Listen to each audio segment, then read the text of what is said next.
Friend from the Deep, written by Romeo, Poole, narrated by Remy, Militello. Somewhere near midnight, my room telephone rang, and according to well-formed habit, I rolled out of bed and answered almost before I was fully awake. "Ambulance trip for you. Marsh. Whitby home."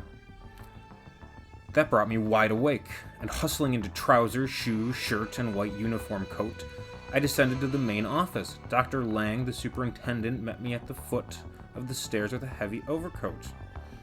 "Here," he said, "put this on. It's a pretty chilly night. Here's your bandage kit. You may need it. Ambulance in the back drive, explosion and fire at the Whitby home. Send back for help if necessary. Now use some speed." I used some speed, and when I got into the ambulance, the driver used some more. We tore up the street at a hazardous rate, the chauffeur giving himself over to the task of driving while I turned the crank and ran the shrieking signal horn. The so-called Whitby home was an obscure little institution, occupying a shabby 10-room brick building in a low-class residence district in the outskirts of the city. The place bore a rather evil reputation, and it was hinted that its owner and operator, Dr. Whitby, was guilty of various illegal practices in connection with his hospital work. However, no complaint of any importance had ever been lodged against him, and consequently no investigation of his activities had ever taken place, and the general opinion of his character remained unconfirmed. For aught I knew, the rumors about Whitby might have been born of the natural resentment of all medical men toward a practitioner who declines to be governed by the standards and becomes, therefore, a quack. For Whitby had belonged to no medical society. He was careless about collecting anything for his work, and he practiced any kind of medical theory, old or new, that happened to appeal to him, totally disregarding the ethics of the profession. He had no general practice, and the inmates of his would-be sanitarium were usually people of little learning, and nearly always the victims of disabling accidents. I must mention, however, that my gratification at the thought of investigating the Whitby home and some of its curious inmates entirely overcame my resentment at losing most of a night's sleep.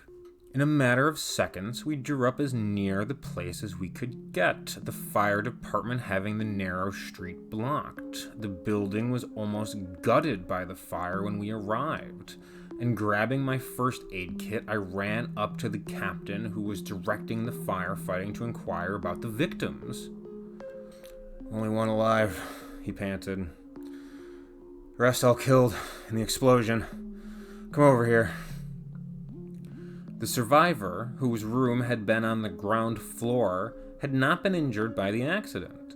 Although he had been stunned temporarily by the shock of the explosion, the firemen had wrapped him in a blanket salvaged from the burning house and laid him in a sheltered place to await the ambulance. Passing the mangled bodies of the dead, we found him sitting up, looking a little dazed at the excitement, but feeling cheerful and apparently comfortable.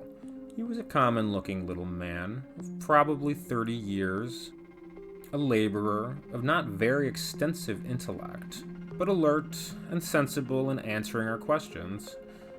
He had been staying at the place on account of the amputation of his left arm a little above the elbow. I sat by his side on the return to the hospital and questioned him regarding the cause of the fire. "Gas or gasoline explosion, I guess," he responded readily. "Fox, the fellow that did the odd work around the house, was in my room along about 10 o'clock and sat there and talked to me a while. Finally, he said he smelled something like gasoline or escaping gas that seemed to come down the stairs, and he went up to see to it. After a while, I heard him open the door at the top of the stairway. And that's about all I knew till I come to out there in the yard. Something must have blown the whole top of the house to pieces. I was lucky, for I was the only one who slept downstairs. Are any of the rest of them alive? No, not a soul, I told him.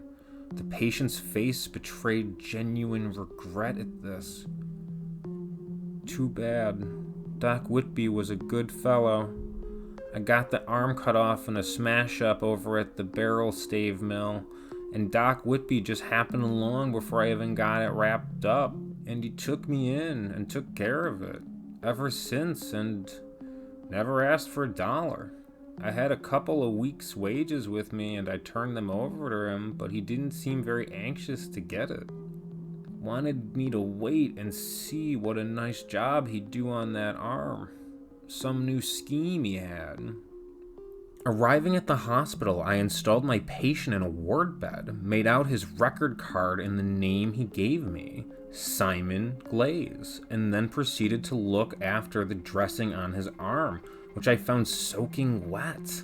I removed this and applied iodoform gauze, dry, covering it with a linen bandage. Aren't you going to soak it up? He asked. Soak it? No. That's no way to take care of a stump. Doc Whitby kept it wet all the time. It's a new one to me, I told him. We always keep wounds like this clean and dry. You'll be all right with this dressing. Well, maybe, he said doubtfully as I left him. The next morning I went in for a look at my patient, who appeared to have spent a rather bad night. Doc, he began eagerly, couldn't you stretch a point and wet this bandage for me? I haven't slept a wink all night with the dry rag on it. I wondered what kind of faith cure Whitby had been practicing on Glaze, and I maintained my position that the wet bandage was not the proper treatment. Glaze stared at me with red, sleepless eyes, misery showing in every line of his face. Doc, he finally said, I want to talk to the regular top boss of this concern, and I want him pretty soon. We had considerable argument over this, but ultimately I went and brought up Dr. Lang in compliance with Glaze's request. Glaze had been lying face down on his bed during my absence, and when Dr. Lang and I returned, we opened the felted door with its silent latch without a particle of noise, and had stepped into the room before Glaze was aware of our approach. Dr. Lang started to speak, and his heavy voice broke on the stillness of the room with quite a jar. The effect on the patient was most startling.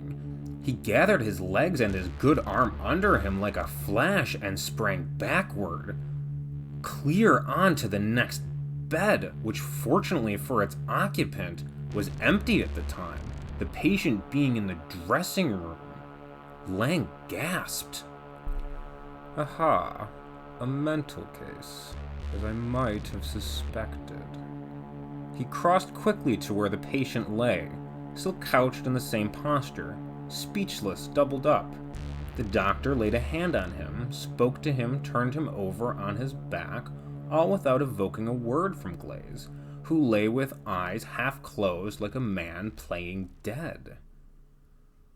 Well, let's have a look at the arm anyhow, said Lang, and he proceeded to uncover the unresting man's stump. Bad-looking job, he commented. No infection, but just doesn't look right. I suppose Whitby was trying some wildcat scheme on him, and so long as he has no infection, maybe we'd better continue it for a while just to keep him calmed down. Then we'll gradually break in on some reliable modern treatment. Didn't you say he was perfectly rational last night? He certainly was. Next time he has a lucid interval, just call me, will you, Marsh? No matter what I am doing, this is an interesting case, and I'd like to know what the late Whitby has been doing to him. Sometime later in the day, Glaze recovered his poise, and Dr. Lang talked to him at length, questioning him about the treatment administered by Dr. Whitby. But the answers only increased our curiosity. Glaze admitted that he had been under chloroform a number of times since Whitby had first cared for his arm stump, which seemed rather unusual to us. Questioned as to the purpose of this, he said he didn't believe the arm had ever been touched when he was under the anesthetic, as it was never sore afterwards.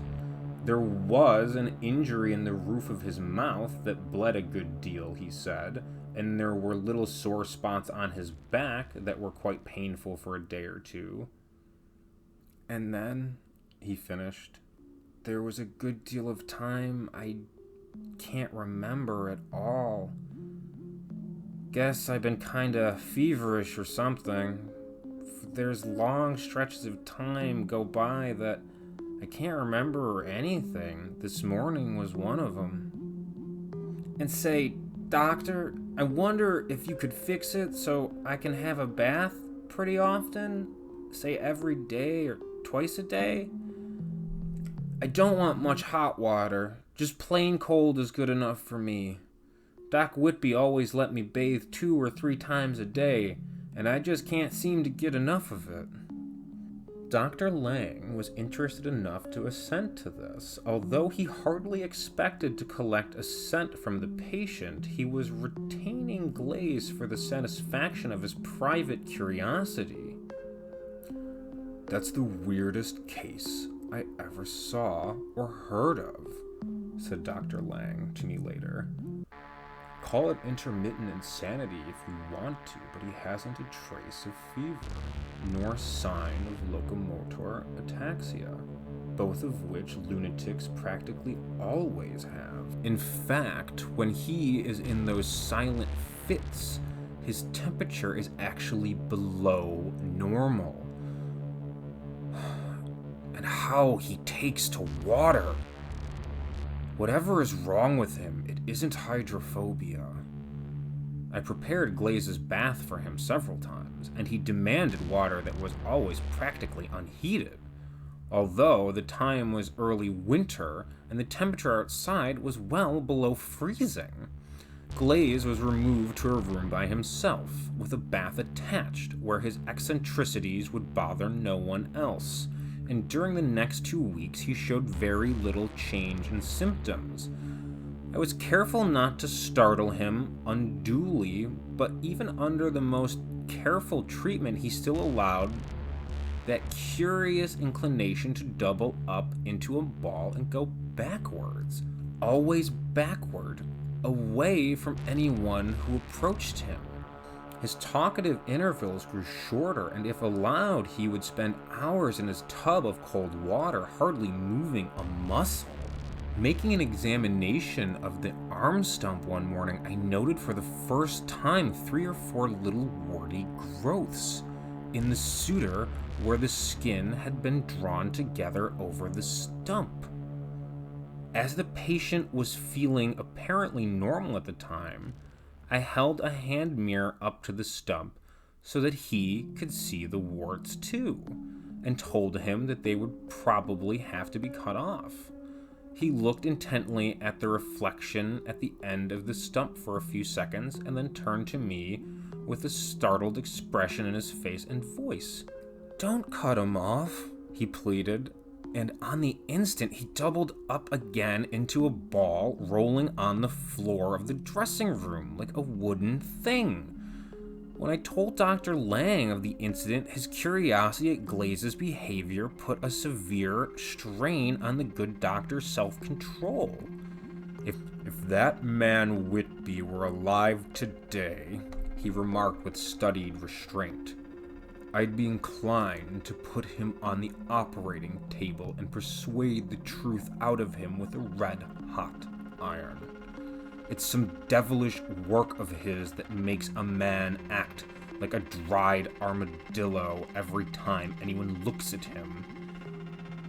And that subnormal temperature, where does he get it? 2 days later, we took the somewhat unwilling Glaze into the operating room to care for his unhealthy stump.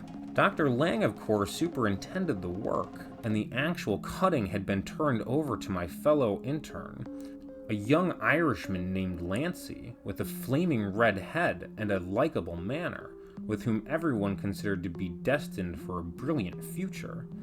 As I gradually whiffed the ether into the patient's nostrils, Lancey was busy unwrapping the stump. When the cut-off member was exposed, Lancey's eyes rested for only a second on the bits of flesh he was expected to remove, then his whole face changed as if he had been struck with a club. "Holy cats!" he gasped, his lips turning gray-white. "Cut out the ether, Marsh! I don't want to operate on that!" I stopped and turned toward Dr. Lang, who was a little nonplussed at Lancey's sudden refusal to carry out his commission. "Pardon my abruptness, Doctor," apologized Lancey to his superior, "but I'd like to have 6 or 7 days' time before going ahead with this cutting." "You'd like it?"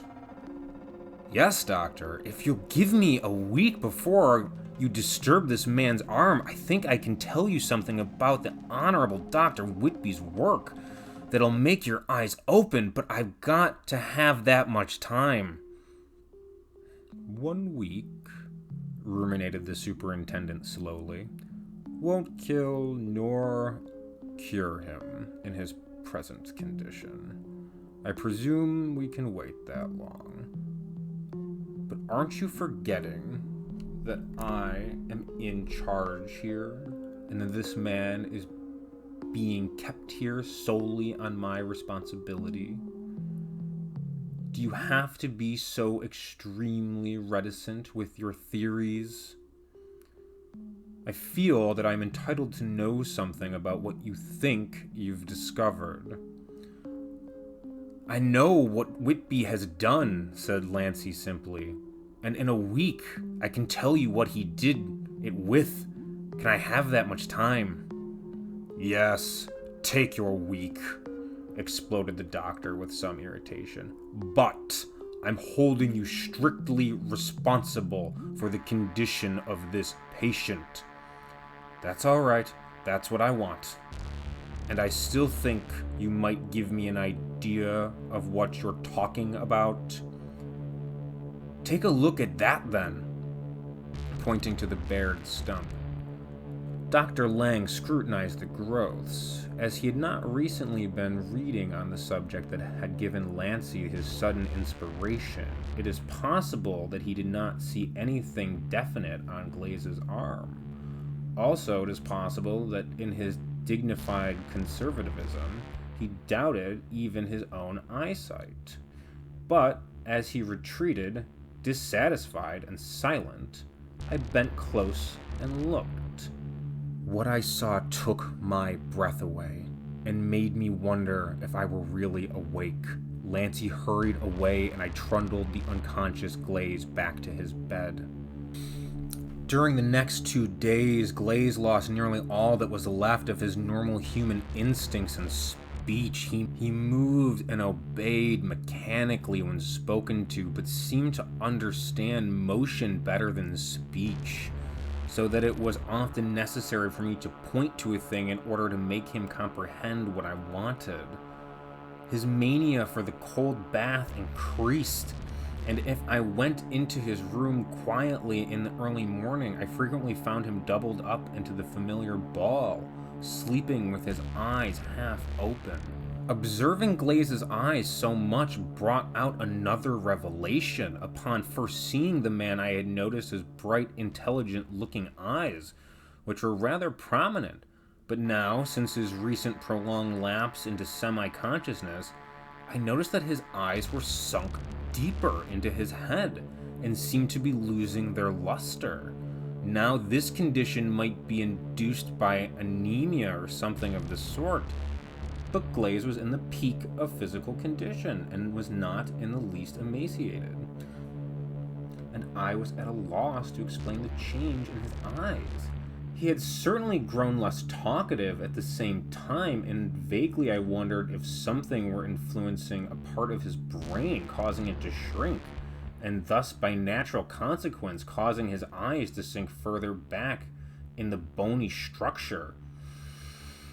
As I sat observing him, it suddenly struck me that the crown of his head seemed to be less prominent than when I first saw him, and after a careful survey, I was positive that the man's head was losing its prominent crown and sinking into a more brutish line.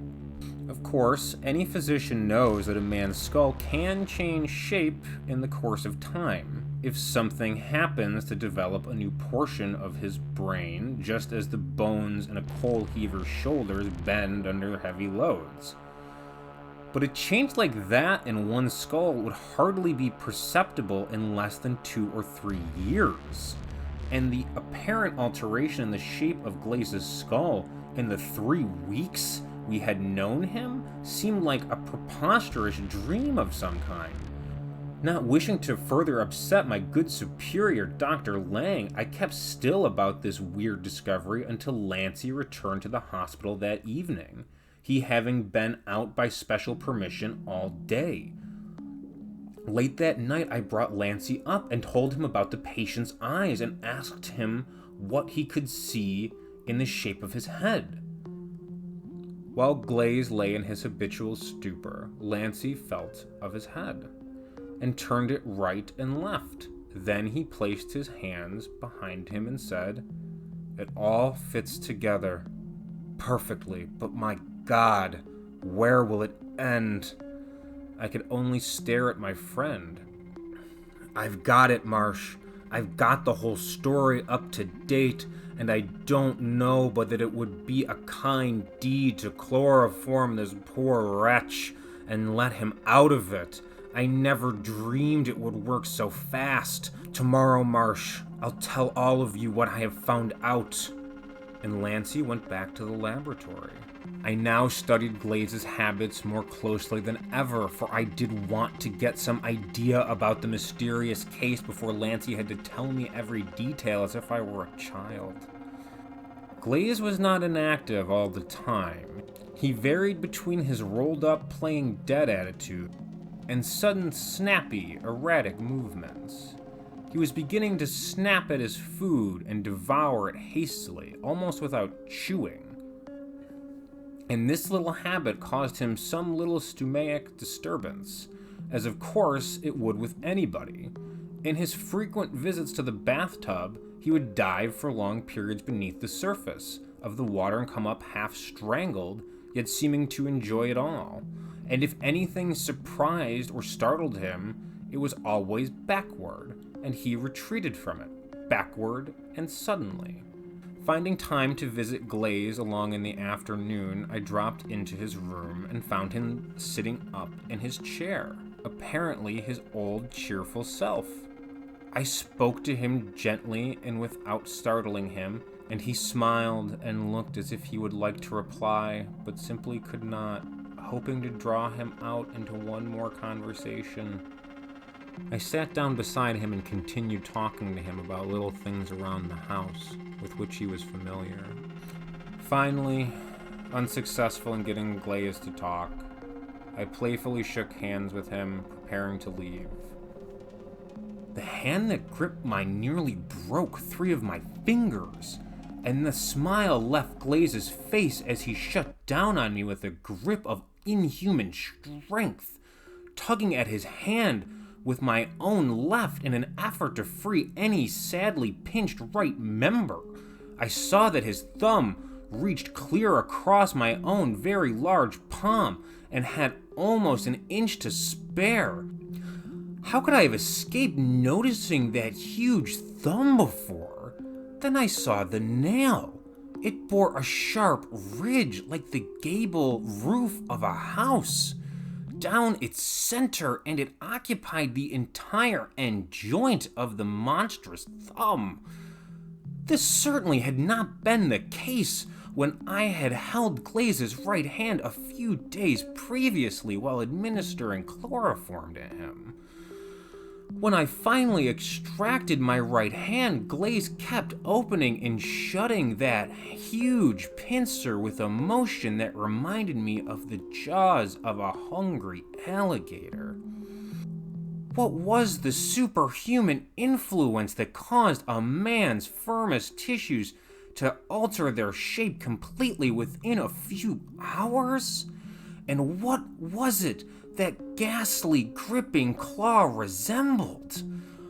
I left the room with cold chills running up my spine. The next morning, Lancey arranged to explain to Dr. Lang, 2 or 3 other doctors who had become interested, and myself regarding his findings about the mysterious patient, for which purpose they gathered in Dr. Lang's back office at 10:30 o'clock. You may be assured that it was a highly interested little group that gathered in that room considerably before 10:30. Dr. Lang himself almost rabidly impatient. "Well, shoot, Lancey," he said before the door had closed behind the last man, and Lancey shot.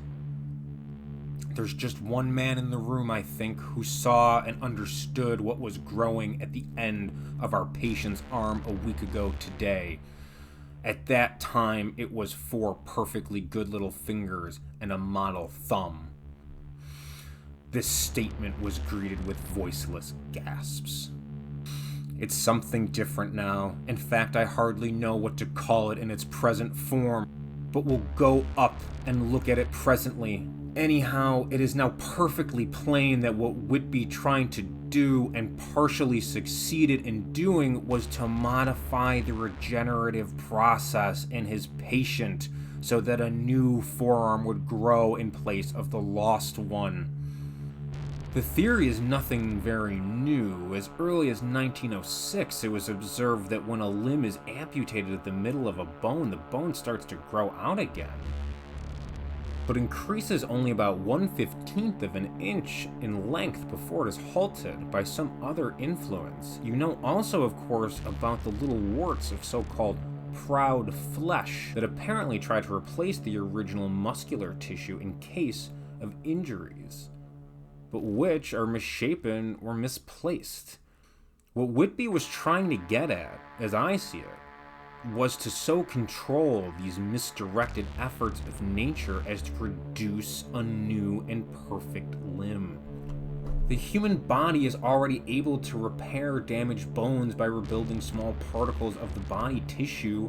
It is also able to replace muscle, nerve, and even fingernail tissue, although in somewhat imperfect forms. Whitby was trying to induce it to build a lost member in perfect form. Seeking this result, his studies naturally took him to observing the water animals that have this power of regeneration. A crab, for instance, when it gets a limb broken, promptly bites off the rest of the limb, and a new one grows in its place. The same is true of the lobster family, down to the tiny crawdad no larger than a cricket.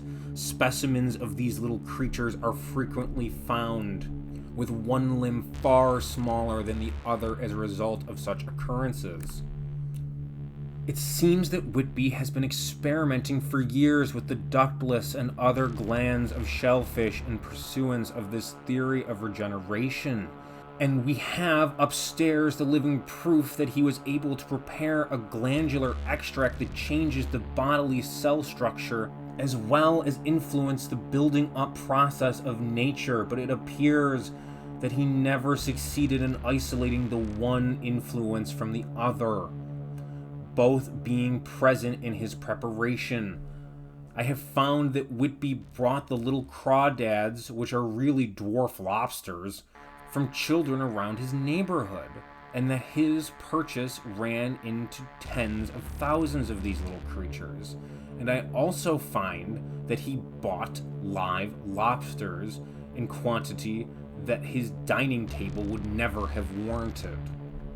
In short, this patient, Simon Glaze, has had his body so saturated with the glandular extracts from lobsters that he has actually developed regenerative powers, and that the bits of proud flesh on his arm stump, which you saw only a week ago, became quite well-developed fingers. At that time, of course, they were getting natural human material for their reconstruction. All that has changed now, and as a result of the other influence of his medication, he is now coming more and more every day to resemble a gigantic shellfish in both body and mind, if a shellfish can even be credited with a mind. You remember what he told about a wound in the top of his mouth? That was the easiest access to the region of the pituitary gland, a seat of powerful influence over any structural change in the man's body. Other injections were administered along his spinal column, and I firmly believe that Whitby was successful in providing the man with something that he has used since Whitby's death. In promoting the change, not understanding the real results. I objected a moment to state that Glaze had positively had possession of nothing he had brought from the Whitby home. At that, Dr. Lang leaped to his feet, suppressing an oath. "I've got it!" he ejaculated, his steel blue eyes snapping. "This infernal lunatic Whitby was afraid somebody would take his patient away from him before he got through his nice little experiments. So he just lodged his bodies of oil-soluble extracts along his spinal column, where they would continue to be picked up in the lymph. In this way he had gone on, poisoning and wrecking this poor wretch of a laborer after he himself is dead, and in wherever such people belong. We'll go up now and have an X-ray made and see if anything can be done." The unfinished lecture broke up, and Lancey, Lang, and I went up to Glaze's room immediately. As we waited for the elevator, Lancey finished explaining to Dr. Lang. That nice little set of fingers has now turned into an almost perfect lobster claw, only 2 fingers of the original 5 having developed. His good right hand is today nearer a lobster claw than anything else. His speech is gone. His temperature is 93 degrees instead of a normal 98.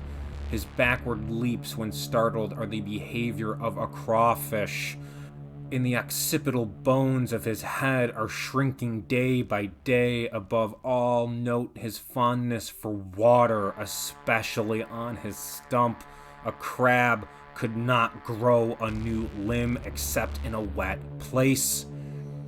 We hurried into Glaze's room and into the bathroom beyond, where he spent so much time. In the tub full of cold water, we found Glaze's nude body, doubled and curled up, face far down under the water, dead. "Poor devil," said Lancey, as we extracted the body and laid it upon the bed. His lobster brain taught him that the only safe place for him was underwater, but he lacked the lobster's breathing apparatus. Well, it's better this way after all. The end. Thank you for joining me for this reading of A Hand from the Deep, written by Romeo Poole and narrated by Remy Militello. Stay safe and stay spooky.